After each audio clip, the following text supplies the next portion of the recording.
Olá, olá! Nuno Arcanjo Poeta para mais um Amigos e Mestres.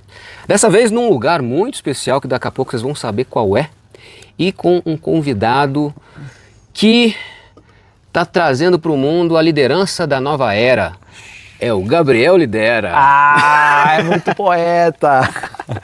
Grande prazer estar aqui, Nuno. Opa! Meu nome é Gabriel Mendonça, mas na internet me chamam desde 2020 de Gabriel Lidera. A ideia não era virar um nome artístico, mas acabou virando. Opa! Tem uns 5, 6 anos que eu falo sobre liderança, comunicação, soft skills na internet, atendo empresas, pessoa física também. E eu acredito muito que no mundo de inteligência artificial hoje, no momento que a gente está, por mais que todo mundo bote os olhos em você tem que virar o mestre da inteligência artificial, os grandes diferenciais das nossas carreiras, das nossas vidas, vai ser como a gente aprender como lidar com pessoas, muito mais do que virar um mestre da tecnologia, né? Então, eu sou apaixonado por esses tópicos, comunicação, liderança, soft skills. Sinto muito que estou nesse mundo aqui para ser um professor de alguma forma, aprender e ensinar sobre esses tópicos. Muito bem. E estou aqui gastando meu portunhol porque já vamos abrir? Vamos abrir. Para todos. Primeiro, antes de abrir, eu quero dizer assim, o canal é meu, mas a casa é nossa. Você fica à vontade também se quiser perguntar, né? Trocar os papéis. Aliás, falando em papéis, a gente fez uma brincadeira aqui, ó, temos uns papelitos que são temas. Alguns deles a gente não sabe qual vai ser e vamos no flow. Mas então, acabei de conhecer o Gabriel e vice-versa, né, já que eu sou poeta. Estamos numa expedição no Chile, no deserto do Atacama.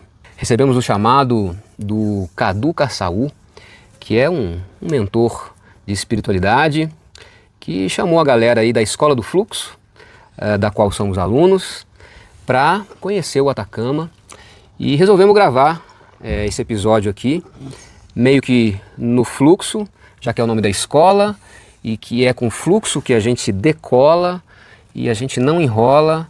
E agora eu quero passar a bola um pouco para mim. Porque você se apresentou, mas tem muita gente que está chegando agora, que eu acabei de reativar o canal, a gente está também no seu canal. Eu achei que você ia me passar para fazer uma rima agora, não acredito. Não, você não vai fazer isso comigo. Te poupei dessa vez.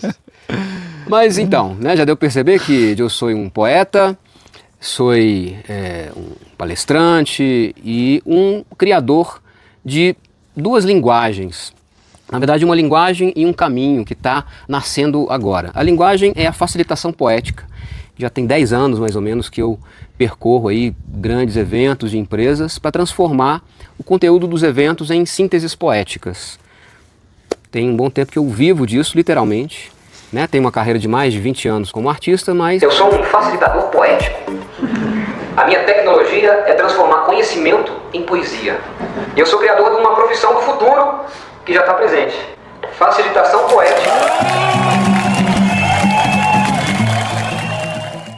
Trouxe para o mundo essa história. E recentemente, Gabriel, eu estou começando a descobrir, desenvolver um caminho que eu estou chamando de neuropoética, que é a arte de curar-se com a própria voz e a própria palavra, seja cantada, latida ou falada. E nesse momento aqui nessa jornada, eu estou descobrindo coisas sobre esse caminho, né? Por exemplo, e aí eu passo a bola para você, para falar um pouco da sua experiência aqui, eu estou desenvolvendo formas da gente escrever, e aliás escrever à mão, isso é importante, estou até com o meu caderninho aqui, né? Que é uma habilidade que a gente está perdendo, já tem um tempo.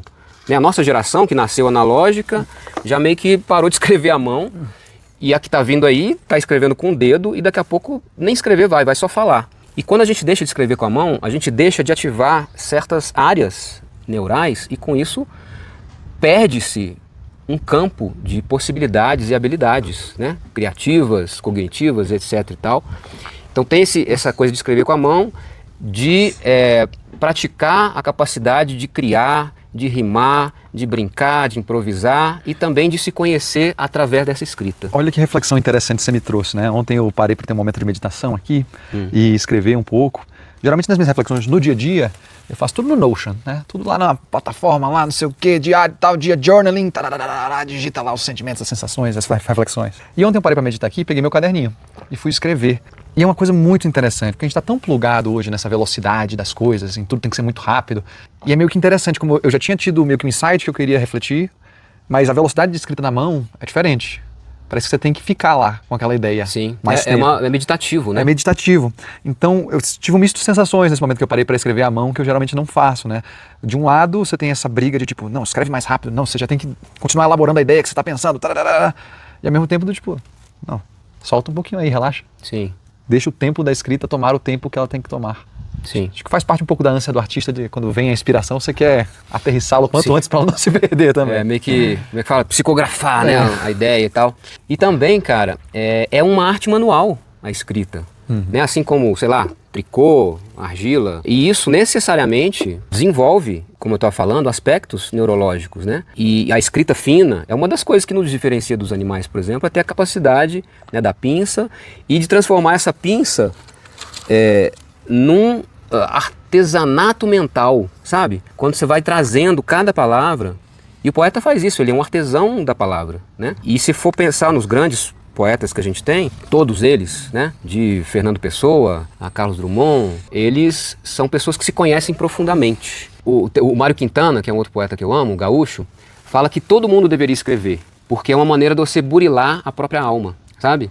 Mesmo que os versos não saiam bons, bonitos, aliás, essa é a proposta da neuropoética. Não é escrita para poetas ou para artistas, é escrita para pessoas que querem se reconectar consigo mesmo. Estou lembrando aqui que eu comecei essa fala, né, sobre a experiência que a gente está tendo, além da palavra exercitar espaços internos de autodescoberta, as paisagens que a gente está tendo aqui, cara. Aliás, o pessoal está vendo aí um pouco delas. Cada paisagem nova que a gente contempla e com a beleza absurda, né, que a gente está contemplando aqui, em intensidade, em quantidade, enfim, a gente está atravessado por belezas naturais, né, nada artificiais. É como se isso também ampliasse um repertório interno, mental, neural, emocional, etc, etc e tal, que outras coisas não seriam capazes de fazer, né?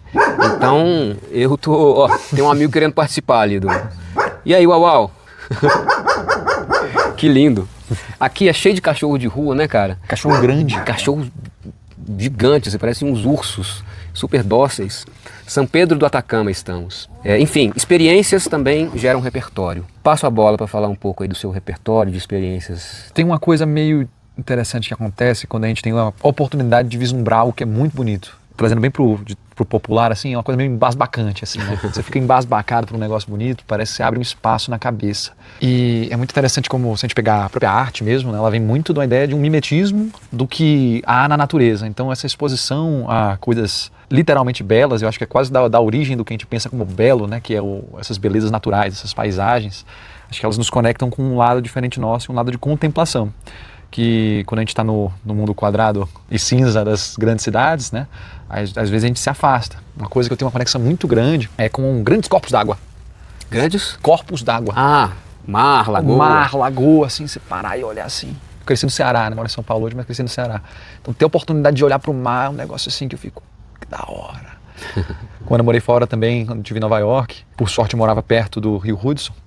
Então, e Nova York é uma cidade muito maluca porque ela consegue te embasbacar dos dois lados. Ela te embasbaca no natural e na magnificência da criação humana também, né? Porque você vê aqueles prédios que são objetivamente bonitos. Sim. E você fica com um torcicolo que você tem que olhar para cima.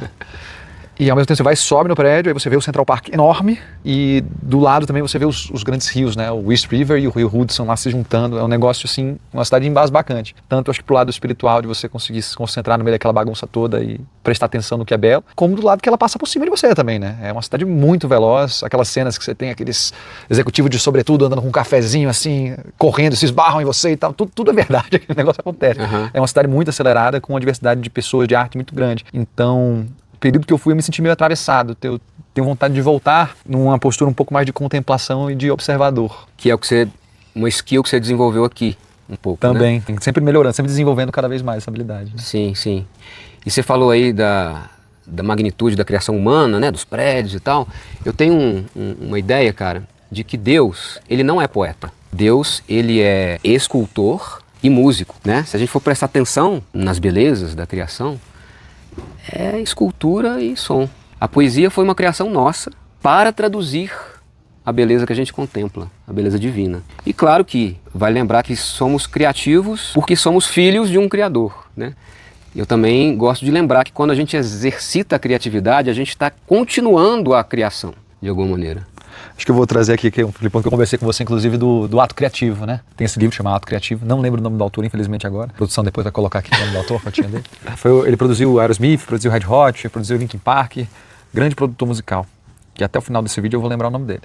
E ele traz muito essa ideia de que as ideias estão no ar, né? E o grande artista, o cara que tem a criatividade aflorada, ele consegue ter uma facilidade maior de captar essas ideias, né? Inclusive ele traz uma ideia muito doida, que é a ideia da maturidade das ideias, né? De tipo, tem algumas ideias que elas chegam a hora delas aterrissarem, né? Sim. E aí tem uma força que ninguém segura. Alguém vai ter aquela ideia, ou é você ou é outra pessoa. Por isso que às vezes a gente tem aquela sensação de, nossa, tive uma ideia de negócio aqui, vai revolucionar o mundo. Aí passa 3 meses o negócio está no ar, rodando. Né? Ou então você pensa num conteúdo específico que você vai fazer, uma ideia de um programa que você vai começar, uma ideia de quando você vê alguém fez antes de você.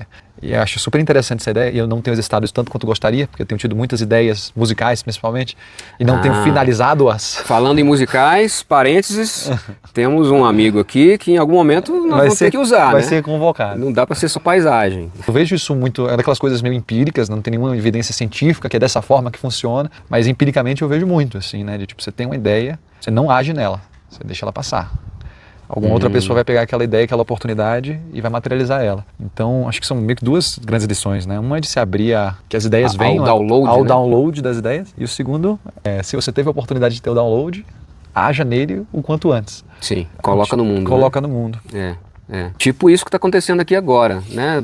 Nem pensei em gravar vídeo, nada disso. E aí falei, cara, o Gabriel é um cara que... A gente trocou várias ideias, né? E tem isso também, trocar ideias, né? As ideias vão se misturando, vão quase que se enamorando e aí nasce uma terceira coisa. E criatividade é isso também, né? E eu tive uma ideia. Quem sabe a gente começar com os papelitos? Perfeito, perfeito. Explica aí pra rapaziada como que você estava pensando em fazer. Né? Como eu disse no começo, cada um escreveu aqui alguns temas. Muitos deles a gente não sabe qual é. Vamos sortear, vamos fluir, discorrer sobre eles. Vamos nessa. Os convidados primeiro. Indústria do falso desejo. Esse é um dos temas que eu tenho mais refletido ultimamente, cara. E eu vou tentar sintetizar, assim, né, de onde veio e onde está. Eu tive um grande mentor chamado Augusto Boal, né, um brasileiro, um mestre aí da área das artes, do teatro, que dizia, há mais de 15 anos atrás, que a Terceira Guerra Mundial já começou, só que ela não acontece no espaço geográfico e nem é guerreada com tanques e bombas. Ela acontece no espaço psicológico e as armas são a imagem, a palavra e o som das mídias, né? E na época dele nem tinha esse boom das mídias sociais, eram as mídias, né, de massa mesmo, televisão, rádio, etc. E aí o trabalho da vida dele foi reempoderar a gente para que a gente utilize a palavra, o som e a imagem a partir do que a gente quer, do que a gente é, né? Tipo, despertar o artista que existe em nós. Uma frase clássica dele é: o teatro deve ser feito por todas as pessoas, inclusive pelos atores. Enfim, resumo aí de quem é esse cara. E aí ele dizia que essa guerra está acontecendo a partir dessas armas dentro da gente e ocupando espaços psicológicos que ele falou de desejo, que ele chamou de desejo. E oprimindo o nosso desejo, né? A opressão, a palavra cara para ele, nos conduzindo a acreditar que a gente deseja certas coisas que no fundo não queremos. Foi implantado ali.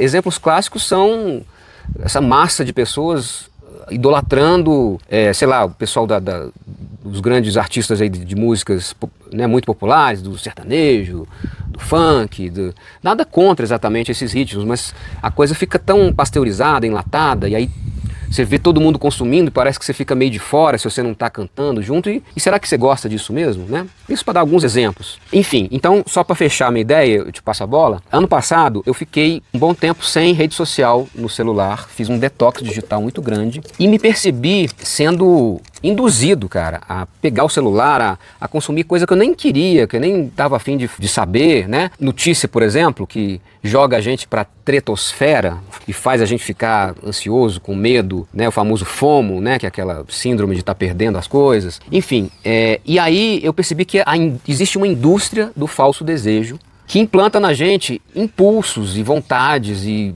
velocidades e que nos distraem de nós mesmos. A gente fica sendo impedido de se conhecer por causa de uma coisa muito forte que é o desejo, né, cara?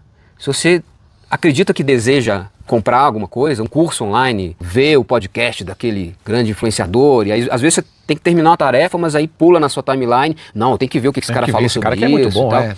E aí com isso você vai é a indústria do falso desejo que gera uma epidemia de distração, de ansiedade, e aí a gente vai se distanciando de quem somos. A gente para de respirar o nosso próprio projeto de vida, sabe?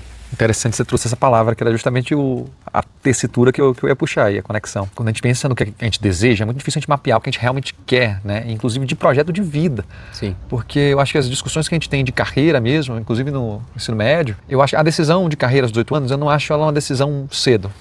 Eu acho... Forçada, né? Eu não acho cedo, mas eu acho que as conversas de carreira começam tarde. Ah, sim. Então, tipo, se você começar seus 14, 15 anos a entender quais são as potenciais profissões, conversar com as pessoas... Não, se isso estivesse no currículo, na escola, currículo, né? Às vezes a gente se apega, eu vejo muita gente, vou fazer medicina, por duas razões, ou porque eu gosto de biologia, ou porque eu quero dinheiro. Mas se esquece de como é a rotina da medicina e todo o sacrifício que a pessoa vai ter que fazer para se tornar um médico e para se tornar um bom médico. Então a gente acaba ficando meio nessa ilusão aí, né? De tipo, eu tiro notas boas, eu quero ter sucesso, então eu vou fazer medicina e é isso, né? Quando na realidade a gente não tinha que se apegar ao processo da faculdade. O processo da faculdade é um comecinho da sua carreira. O que você vai ter que estudar. Lógico, você tem que gostar do assunto, do tema. Mas você tem que se apaixonar pela rotina. Você gosta de atender pessoas? Você gosta de estar próximo de gente? Você gosta de se comunicar? O que você gosta genuinamente de fazer?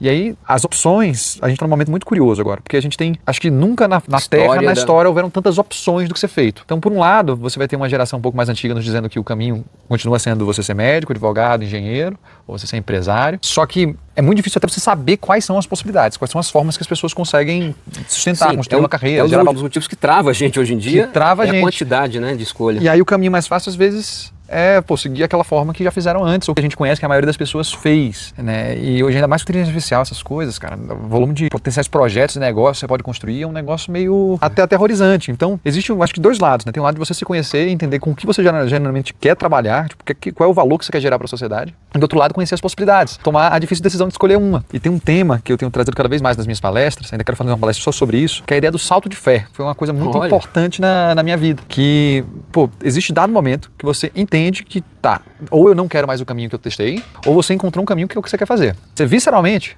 sente que aquele caminho é o caminho que você tem que ir. Tipo, seu corpo, seu instinto, sua intuição diz que, cara, é aqui que eu tenho que ir. Mas a maioria das vezes você não tem as provas e as evidências todas. Você tem zero segurança. E zero segurança. Você pode ter algumas evidências, mas dificilmente você vai ter evidências o suficiente. E em dado momento, eu tô falando aqui, pode ser uma troca de emprego, pode ser uma troca de faculdade, pode ser você escolher mudar de cidade, pode ser várias decisões na vida, né? Que são desejos meio viscerais que você tem, mas você não tem certeza se é o ideal, racionalmente, mas você tem ele aqui. E uma hora ou outra você vai ter que dar esse salto de fé. E uma coisa que eu percebi que foi muito exponencial na minha vida. Toda vez que eu tive que encarar um salto desse, em fazer às vezes o que eu acreditava, o que eu sentia que era correto, não obrigatoriamente o que esperavam de mim, eu dava um salto a nível de satisfação pessoal, né? E é muito doido. Um exemplo pra mim foi a minha saída de Nova York, que eu tava lá em Nova York, tava morando num puta AP legal, vista pra cidade, assim, lá na 42, tava ganhando bem, tava numa posição ali que a maioria das pessoas iria querer estar. Só que o trabalho que eu fazia não era algo que me satisfazia, era algo que inclusive me drenava muito, me consumia. Fazia, Gabriel, como é que tu ousa não tá curtindo? Tipo, qual é a tua, meu irmão, tá ligado? E aí foi um processo de aos poucos eu ir percebendo e me escutando de fato, porque o que é que a sociedade nos diz? Você tem uma emoção ruim, aí bota ela pra baixo, abafa o caso, em vez de a gente justificar elas e entender, cara, se eu tô sentindo isso aqui é porque é uma mensagem, é uma informação que eu tenho que escutar. Sim. E aí, a minha saída de Nova York foi um negócio meio assim, tipo, Gabriel, como é que você tá saindo desse emprego? E aí acabei voltando pro Brasil, mas foi a melhor coisa que eu poderia ter feito. O caminho de maior aprendizagem, de maior satisfação pessoal. Só me permite, eu acho que eu tive um pequeno insight aqui. O desconforto é um dos sinais pra gente perceber que nós estamos sendo influenciados pela indústria do falso desejo. Pode ser que a gente esteja fazendo uma coisa que não tem a ver com a gente, e aí aquilo vai gerar desconforto, cara. Só que é um desconforto quase que sutil ali, né? Aquela sensação de... Tipo... A gente aprendeu a abafar, você falou, né? Porque socialmente está aceito, nós estamos sentindo pertencente ao que a sociedade pediu pra gente fazer e tal. Mas tem um negócio ali, não é isso. Olha que interessante, na minha saída de Nova York, eu fui pro mercado financeiro. Mercado financeiro, legal, não sei o que, ganhando bem, não sei o que, equipe, não sei o que, todo de terninho, Faria Lime, beach tênis, essas coisas todas, né? E eu comecei a sentir o chamado de voltar com esse projeto aqui, voltar com o Lidera, que era um projeto que estava um pouco adormecido, já fazia mais de um ano. E eu estava na dúvida se eu ia sair do mercado financeiro e focar 100% nisso ou não. E um dos meus maiores líderes que eu tive lá no mercado financeiro era um cara extremamente conectado, assim, sabe? Aqueles caras que têm uma aura meio diferente, sabe? Ele saiu para ir atrás de uma outra oportunidade, que foi uma ótima oportunidade para ele. Cheguei no meu último one-on-one com ele, sentei. O nome dele era Gabriel também. Gabriel, era músico também, tinha uma conexão grande. cara, eu não sei o que fazer aqui agora, eu tô aqui no mercado financeiro, parece que tem oportunidades legais para mim aqui dentro, mas parece que eu sair e me jogar também é o que o meu corpo tá pedindo. Eu achei que ele ia discorrer, fazer uma palestra, dizer... Ele só me respondeu com o seguinte, uma pergunta extremamente poderosa. Ele fez, Gabriel, o que é que o teu visceral tá te dizendo? O teu visceral, O que cara? é que o teu visceral... Muito bom. Sentei aqui assim, fez, caralho. E aí, cara, foi coisa de 1 mês, 2 meses, eu tomei a decisão. E fiz, pô, meu visceral tá me dizendo pra eu seguir esse caminho aqui, é o que eu quero fazer. Nossa. Cair pra maluquice. Cair pra maluquice. Tá, e a gente podia fundar um movimento, a liderança visceral. A liderança... Legal, isso aí. Pô, você mexer ali no visceral das pessoas. Pois é. Aqui, vamos pra próxima? Vamos pra próxima aí, tu vai chegar. Vamos lá. Eu puxo pra você agora, né? Não, o outro foi você que puxou, não foi não? Fui eu que puxei, foi. Então sou a minha vez. Espiritualidade e negócios. Ó, legal. Foi eu que botei esse aí. Eu percebi. E aí, começa aí. O que a gente pode discorrer disso, né? No momento que a gente está hoje, né? Eu acho que a maioria das empresas ainda não fez uma transição de, tipo, sair do resultado a qualquer custo para ir para um estado de fluxo de resultados, no sentido de, tipo, você tem o bem-estar dos seus colaboradores e você tem um crescimento saudável, né? Acho que a gente não fez essa transição ainda. Então, a gente está num momento ainda de maximização de esforços. Cara, para você ter resultado, você tem que maximizar as horas trabalhadas e tá trabalhando o máximo de tempo possível. Enquanto tem alguns, a galera tem que falar, enquanto eu tô acordado, eu tô trabalhando. E eu tive muitos momentos da minha vida em que eu caí nessa, né? E maximizei os projetos, maximizei os resultados, maximizei os esforços. Só que não obrigatoriamente o teu esforço vai gerar um resultado desejado. A tua boa tomada de decisão diante do esforço que vai fazer com que você gere o resultado desejado. Só que como é que você faz para tomar boas decisões? Às vezes a gente acha que é só a gente aqui no nosso racional, na nossa... Conhecimentos, ferramentas técnicas. Eterna maquinação que vai fazer a gente tomar a melhor decisão possível. E isso definitivamente é parte da parada. Mas existe um elemento de onde é que eu sinto que é a parada que eu tenho que fazer. Qual é a próxima ação que eu tenho que tomar aqui para o meu negócio, para o meu projeto ele andar. Então, lá em 2021, foi o primeiro contato que eu tive com esse lado mais da espiritualidade. Eu me apaixonei pelo taoísmo, que ele traz a ideia de você, em vez de remar contra o rio, que eu acho que é onde a gente se encontra na maioria das vezes, na maioria das empresas que você vê aí pelo Brasil, você está sempre fazendo força para o negócio andar, né? Maximizando os esforços, maximizando as horas trabalhadas. Quando às vezes você era fazer um ajuste no leme aqui e tal, você nada a favor do rio. Só que você precisa de uma sensibilidade para você conseguir entender, será que eu estou indo a favor do rio? Será que eu estou indo contra o rio? Será que eu estou fazendo força aqui num negócio que de repente não faz sentido? Será que eu estou pegando uma coisa que eu não sou bom e estou fazendo uma força na porra para ser bom e eu nem gosto desse negócio daqui que eu estou tentando fazer? Que eu gosto de pensar que um dos maiores diferenciais competitivos que você vai ter em qualquer negócio, em qualquer empresa que você trabalha, é o entusiasmo. Se tu tá empolgado para fazer o negócio, tu vai trabalhar mais, você vai cansar menos, você vai se divertir no processo, não vai parecer que é trabalho. Então, como é que a gente faz para encontrar esse lugar de entusiasmo? Você tem que tomar boas decisões sobre com o que você vai trabalhar. Sim. E a gente fica muito noiada de, tipo, não estou fazendo o suficiente, devia estar fazendo mais. Ó, meu colega aqui tá, só nos Estados Unidos fala, outworking me. O cara tá trabalhando mais do que eu. E não, lógico, o esforço gera resultado, mas não é uma relação 1 para 1. Não é só eu fazer mais esforço que eu vou ter obrigatoriamente mais resultado. O teu esforço, ele vai gerar resultado multiplicado pela qualidade das tuas decisões. Sim, sim. E isso você tá chamando de espiritualidade? Tu sentar e conseguir sentir qual é a próxima decisão e não usar só o racional. Sim. Eu queria trazer uma outra camada, né? Essa interseção entre espiritualidade e negócio. É uma coisa até meio poética, assim. Porque pra mim, cara, espiritualidade é o padeiro fazendo pão, é a criança brincando, é o líder liderando, é o poeta criando, improvisando. A espiritualidade tem a ver com a nossa vocação. E vocação, né, se eu não me engano, é uma palavra que vem do grego, vocatio, é um chamado. E eu acho que não foi por acaso que a gente baixou nesse mundo, né? E muito se fala de propósito, eu acho que, sei lá, a coisa meio que saturou um pouco, quase que virou um produto, né? Encontre seu propósito. Como é que fala? Mentoria de propósito. Eu acredito mais em vocação e dom, sabe? Se você obedece isso que você sente, que gosta e ama, e quando você faz as pessoas brilham o olho e se arrepiam, e sabe? Isso é uma forma de você espiritualizar os negócios. E todos os grandes líderes, empreendedores, artistas, etc., você vê que são pessoas que parece que estão brincando fazendo aquilo, né? Sei lá, de Steve Jobs a Charlie Chaplin, a Nelson Mandela, cada um na sua área, né? O cara veio para fazer aquilo e faz com tamanha inteireza. Ele pode até nem falar de espiritualidade, da palavra espiritualidade, de Deus, etc., mas é uma forma de você integrar as duas coisas. E aí, só para terminar, assim, eu, como artista profissional, né? Porque eu acho que... Primeiro, acredito que todo mundo nasce artista porque a gente é filho de um criador, portanto nós criamos. Resumindo, eu acredito nisso, né? Você vê uma criança, sei lá, na praia, fazendo um castelo de areia, ou rabiscando, assim, a arte, ela vem junto, no pacote aí. E aí, aos poucos, a gente vai, né? Não, isso não dá dinheiro, não faz isso, blá, blá, blá, blá, blá, blá. Então, sim, precisa de um bocado de coragem para bancar você ser artista como profissional, né? Dores e delícias dessa profissão, altos e baixos, né? Quem é artista aí, quem é criativo, sabe do que eu tô falando. Eu tô há 25 anos nessa profissão, sei disso. Mas ao mesmo tempo, cara, nossa, acabei de lembrar de uma frase que me colocou no lugar.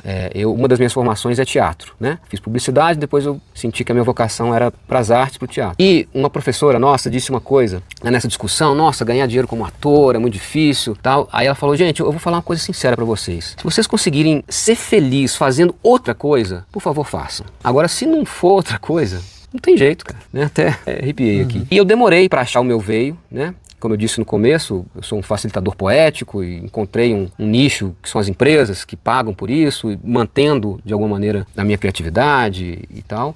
Então, voltando, né, espiritualidade nos negócios, eu acredito que é uma maneira de você integrar vocação, dom, chamado com fazer dinheiro, prosperar, inspirar outras pessoas a fazerem isso também no lugar delas, não como uma fórmula pronta. Enfim, acho que passa por aí. Muito interessante essa tua fala. E eu acho que a gente está falando de coisas muito parecidas, de forma diferente, de repente. Sabe o que significa entusiasmo? Estar cheio de Deus. Sim, Deus por dentro. A palavra ânima do grego, se não me engano, é alma, né? Sim. Você está animado, você está cheio de alma. Só que aí um desafio que eu acho que é interessante, né? Que você vai tirando as casquinhas da cebola. Como é que você sabe qual é a tua vocação, teu dom? Você tem que se abrir às possibilidades e testar. Tem que se jogar em experiências. Se permitir. Tipo, aumentar o volume de experiências, eu uso dizer, experiências aleatórias que você acaba se enfiando para você entender o que é que faz sentido, né? Um exemplo meu muito forte é do violão, né? Eu era um cara muito tímido e o violão foi um divisor de águas para mim. Foi uma das coisas que me abriu para um grupo de amigos, comecei banda, arte. Então a arte foi muito importante na minha formação. Que eu não tenho, a princípio, o dom da arte. Porque eu fui um cara que eu peguei esse violão, falei, vou aprender essa desgraça aqui, não é possível. Porque, como é que foi? Eu tinha vontade, mas eu tinha medo, aí um dia apareceu um violão lá em casa.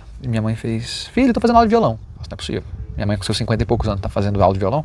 Vou fazer, vou aprender esse negócio também. E eu não tinha jeito, não levava jeito. Foi um negócio que demorou muito, demorou uns 4 meses para eu começar a pegar.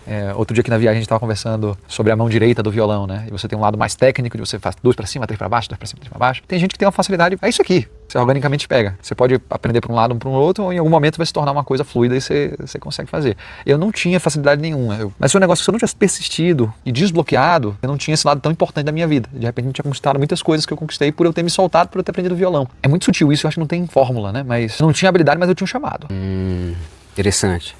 Interessante. E mesmo que não fosse o carro-chefe da sua negócio, história, sei lá, é uma habilidade, um pilar que né? empodera todos os outros. Total. Né? 100%. E aqui, você falou o nome dele, cara.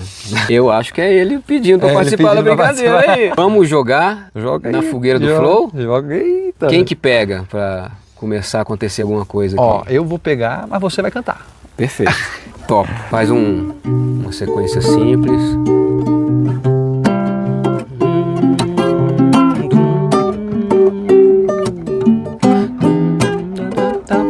Parada do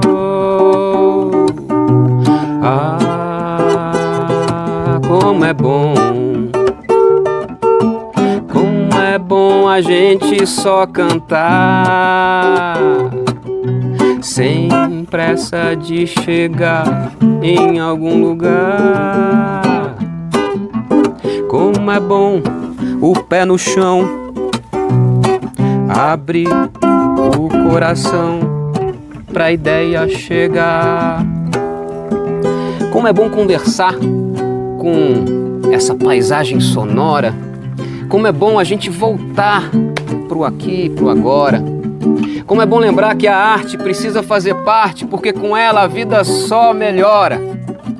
Como é bom o Gabriel, esse mensageiro do céu, com nome de anjo, pegar o seu banjo em forma de violão e reencantar este Pode Tudo Cast em pleno Atacama. É vida que isso chama. Eu vou chamar. Eu vou chamar o Gabriel para cantar. Para cantar. Respirar um novo ar pra cantar e respirar. O que há de se falar são é dar espaço e cantar. Larararará, larararará. Dar espaço e cantar. Ela é, garoto. Tá achando o quê? Quando a gente se permite, o troço vem. O negócio desce. Legal demais. E quando vem, a gente vai além. Ai. E faz tão bem. É ou não é? Rapaz, que poesia que você soltou aí, hein? Sensacional. Flow. Comunicação e expressão. Comunicação e expressão, vocês acabaram de ter uma aula assim, natural sobre como é que faz quando a gente está em paz e permite se expressar a partir de um lugar genuíno. É claro que, né, o que aconteceu aqui não parte de tipo, nossa, é a primeira vez que eu faço isso, por exemplo. Não é. Né? Aliás, eu acho que é uma... Ele é. A segunda, vai. A segunda, que aqui a gente teve outra. Mas você percebe que mesmo não tendo experiência de fazer isso que a gente fez, você tem um repertório. Né? E aí, eu acho que eu queria trazer isso, assim, comunicação e expressão. Né? Muito se fala de aula, de oratória, de, sei lá, postura de palco, etc. Mas eu acho que é muito mais inteligente a gente investir em repertório, fazer, sabe, a famosa horas de voo, né? E é claro que seguir também a sua paixão, assim, né? Eu lembro a primeira vez que eu peguei um violão e comecei a cantar, a improvisar, eu falei, caramba, eu gosto tanto de fazer isso, não sabia. E aí me jogava, né? E hoje eu meio que desbloqueei o medo de permitir isso acontecer. E aí sempre acontece, porque quando você se abre, algo sagrado desce e uma teia de ideias se tece. Se expressa aquilo que você e quem escuta merece ouvir, a partir de um lugar do sentir. Então, para a gente se comunicar com autenticidade na era da inteligência artificial, eu acho que vai ser um puta diferencial, né? Cada vez mais, cara. Eu gosto de pensar, quando eu dou meus treinamentos de oratória, de comunicação, né? Eu tenho uma tese de que a maioria dos cursos de oratória acabam caindo um pouco na armadilha da técnica, do excesso de técnica. Então, já fiz cursos de oratória em que eu entrava na sala e a pessoa falava, olha, o padrão é esse, falar com a mão assim, tua impostação tem que ser desse jeito, pô, o tempo da fala, a cadência tem que ser aqui, você tem que botar uma vírgula aqui. E essas coisas, elas te travam, né? Elas te colocam dentro de uma caixinha. E qual é a grande preocupação quando alguém que não quer falar em público vai falar em público? Eu vou errar, vão me julgar, o que é que vai acontecer se rirem de mim, né? Só que aí pensa, você tá chegando pra uma pessoa, em vez de você tirar as amarras dela, tá botando mais amarra. Fazendo, mais coisa pra fazer, né? Mais coisa pra fazer. Pô, além de tudo que você já tava preocupado, você ainda tem que fazer isso aqui, senão você não tá no padrão ouro da comunicação. Então, eu brinco que é o dilema do artista, né? Você vai pra um show de um artista e o cara canta afinado, lindo, bonito, tal, mas sem emoção nenhuma. Sim. Não tem graça. Você vai pro outro lado, canta com emoção, mas sem técnica nenhuma, todo desafinado, todo quengado, aí também não vai dar certo. Você tem que encontrar costurar essas duas coisas. Você tem que ter acesso à técnica, você tem que saber como é que você faz, tem uma estrutura mínima na tua fala, mas se você não se comunicar com fluidez, com fluência, você vai ficar robótico, vai ficar travado, as pessoas não vão se conectar genuinamente com o que você fala. Sim. Então eu gosto muito de pensar nessa ideia de, em vez de eu entupir a cabeça do meu aluno com todas as expectativas que ele tem, eu penso mais em tentar descascar. Cara, como é que eu crio um ambiente mais confortável que a pessoa possa ir lá errar, ela perceber que ela não morreu quando ela errou, e ela se sinta cada vez mais à vontade. Quando você fica à vontade e entusiasmado falando, cara, ninguém te segura. Aí as técnicas viram detalhe, que vão ajudar sim, mas é detalhe. Sim. E você falou uma palavra aí que até assim, eu que estudo as palavras, né? Confluência. Confluência é a junção de duas coisas e que se torna uma fluência, né? Então, a confluência entre técnica e emoção, repertório e intuição, ela se transforma numa coisa fluida. E tem uma frase que eu sempre carrego comigo, cara, que é de um violinista russo, que eu não vou lembrar o nome dele agora, mas ele dizia o seguinte: nada como o domínio da técnica para permitir que o seu coração se expresse livremente, né? Então, assim, não é que eu não vou aprender, estudar o métier daquele ofício, sabe? Né, os acordes, as posições, a batida e tal. Quanto mais eu estudo isso, mais eu consigo me expressar organicamente. Você tem espaço na sua cabeça para... Isso.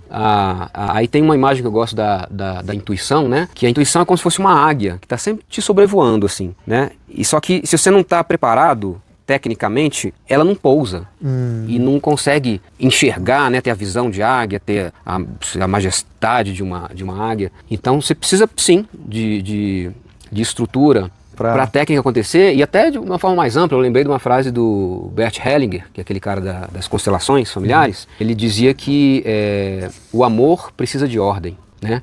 Se a gente não tem uma estrutura, não dá para ficar à vontade. é um pouco as crianças com os pais, assim. Para a criança ser criança, ela precisa dos pais ali cuidando dela, né? Um pouco do papel do Cadu aqui, né? E abrindo uma piada interna, assim. O Cadu liderando, conduzindo, e a galera querendo curtir, se divertir, assim, o espírito quinta série baixava geral, assim, e às vezes a gente esquecia que tinha que dormir, porque no dia seguinte ia acordar às 5 da manhã, sei lá o que, né? Então, assim, a gente só podia ficar à vontade para, né, curtir, porque tinha o nosso guia, Javier e Nicolas, assim, com bastão ali. Dando a guia. Ok, podem se espalhar e se divertir, mas agora tá na hora de ir, vambora. Então é um pouco isso, né? Assim, a confluência entre esses dois lugares, né? Tenho feito aula de bateria, né? O instrumento que eu tenho me dedicado.